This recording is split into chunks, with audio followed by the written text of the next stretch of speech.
Sejarah Nusantara selalu menjadi bayangan yang menarik dan kompleks. Masa penjajahan, dengan segala ketidakpastian dan perubahan yang membentuknya, telah menciptakan narasi yang sulit dipahami.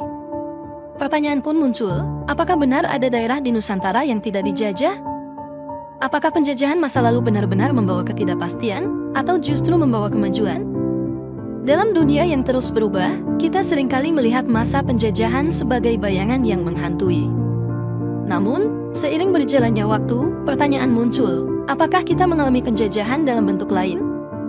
Adakah aspek-aspek dalam kehidupan kita yang masih terjajah, meskipun tidak secara fisik? Dalam memahami sejarah, kita seringkali terjebak dalam garis-garis hitam dan putih. Namun, sejarah sebenarnya penuh dengan warna yang beragam.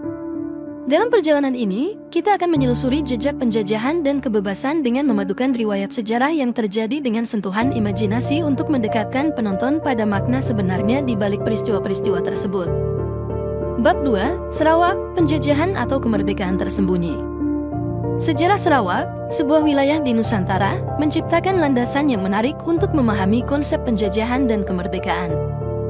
Di antara konflik politik dan dinamika kekuasaan, kita akan menyingkap bagaimana Sarawak menjadi sorotan perdebatan, apakah itu benar-benar dijajah atau merupakan bentuk kemerdekaan tersembunyi.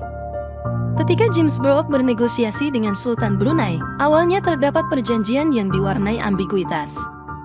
Tugasnya adalah menghadapi pemberontak dan sebagai imbalan, ia akan menerima sebagian wilayah Sarawak. Inilah awal dari perjalanan Sarawak menuju perubahan tak terduga. Dengan berhasil mengalahkan pemberontak, James Brooke menjadi raja pertama Sarawak. Wilayah yang semula merupakan bagian dari Kesultanan Brunei, kini berada di bawah pemerintahan seorang bule.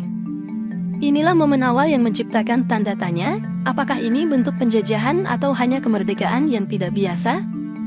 Generasi berikutnya, dalam sosok Anthony Brooke, menciptakan perdebatan internal yang kritis. Sementara ia ingin mempertahankan kemerdekaan Sarawak, kecurigaan dari pihak Inggris meruncing, mengakibatkan tudingan yang merugikan Anthony dan mendukung ambisi Inggris untuk mengakuisisi wilayah tersebut. Pada 1940-an awal, Vanner Brooke melakukan reformasi dengan menyerahkan sebagian kekuasaan kepada parlemen lokal. Meskipun demikian, secara rahasia, kendali penuh kerajaan Sarawak diserahkan kepada Inggris. Keputusan ini menimbulkan pertentangan, khususnya dari Anthony Brooke yang ingin tetap merdeka. Bab 3, Jogja, Kemerdekaan dalam Otonomi. Di tengah perdebatan seputar penjajahan dan kemerdekaan di Sarawak, kita akan beralih ke kisah Jogja. Jogja, dengan warisan Mataramnya, menunjukkan bahwa kebebasan bisa ada dalam bentuk otonomi yang kuat.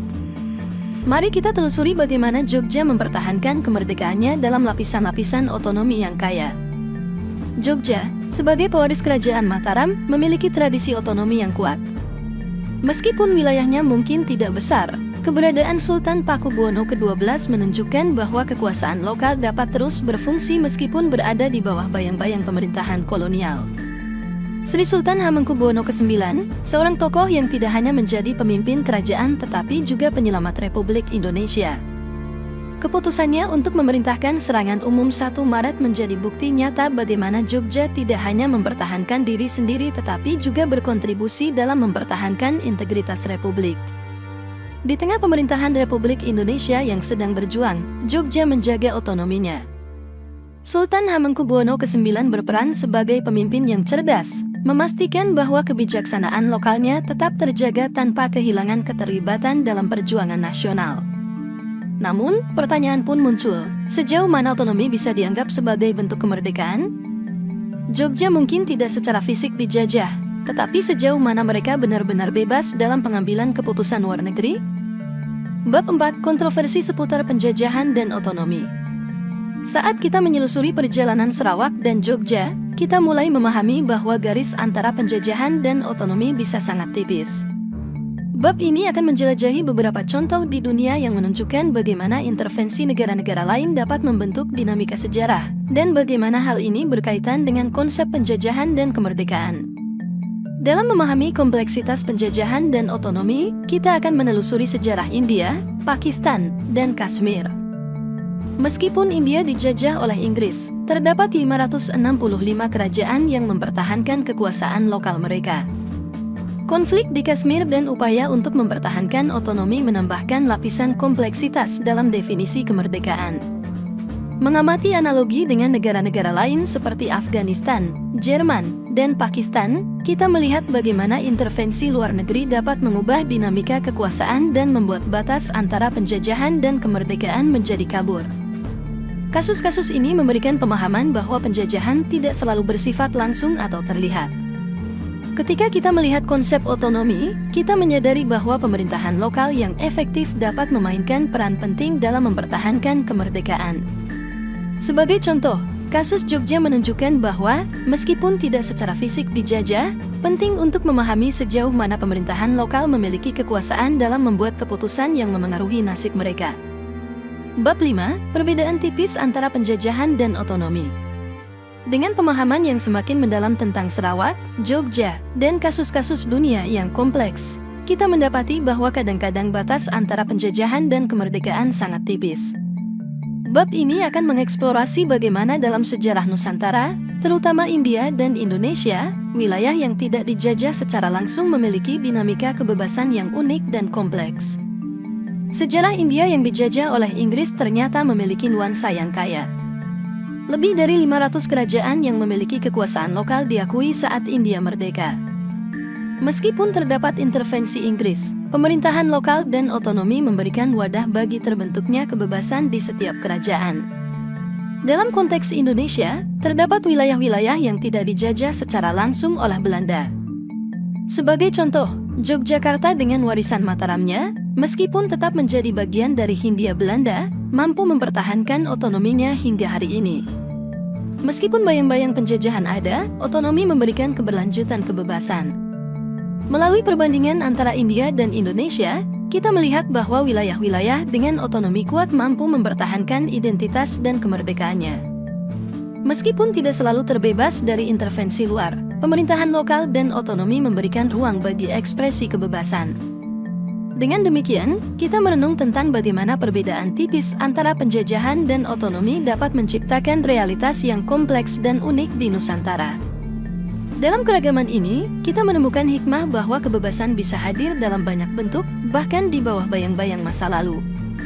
Penutup menemukan hikmah dalam bayangan sejarah Nusantara. Sejarah Nusantara terbentang luas dengan bayangan penjajahan dan kebebasan yang berkisar di berbagai wilayah. Dari Sarawak yang menimbulkan pertanyaan tentang kemerdekaan tersembunyi, hingga Jogja yang mempertahankan identitasnya melalui otonomi, perjalanan ini mengajarkan kita bahwa batas antara penjajahan dan kemerdekaan seringkali samar. Dengan menggabungkan fakta sejarah dan imajinasi, kita menyelami kompleksitas cerita ini. Melalui kasus-kasus dunia seperti India, Pakistan, dan Kashmir, kita melihat bahwa intervensi luar bisa membentuk dinamika kebebasan dan penjajahan. Namun, bahkan di bawah bayang-bayang masa lalu, otonomi membuktikan bahwa kebebasan bisa terus berkembang. Pesan moral, menghargai dan memahami kompleksitas sejarah. Dalam merenung tentang bayangan sejarah Nusantara, kita diingatkan untuk menghargai dan memahami kompleksitasnya. Kebebasan dapat muncul dalam berbagai bentuk, dan realitas sejarah tidak selalu hitam atau putih. Pemerintahan lokal yang kuat dan otonomi bisa menjadi penjaga kebebasan, meskipun terdapat intervensi luar. Pesan moral dari perjalanan ini adalah untuk tidak melihat sejarah secara sempit. Hikmah dapat diambil dari setiap peristiwa, bahkan yang penuh kontroversi. Dengan memahami nuansa sejarah, kita dapat membangun perspektif yang lebih kaya dan meresapi nilai-nilai kebebasan yang telah diperjuangkan oleh para pendahulu kita.